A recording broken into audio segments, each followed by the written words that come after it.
কি রান্না করছো আজকে? ডাল হয়ে গেছে, আলু পটল করছি, বরবটি আলু ভেজেছি, চাটনি করছি।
আমার এটাই ভালো লাগে, পরে তো ফেলেছে, এটা তো লাইট কালার।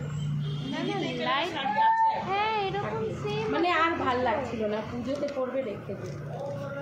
এটা লাইট পিঙ্ক কালারের অনেক, এই কালারটা কেমন হচ্ছে? এটা ভালো লাগছে।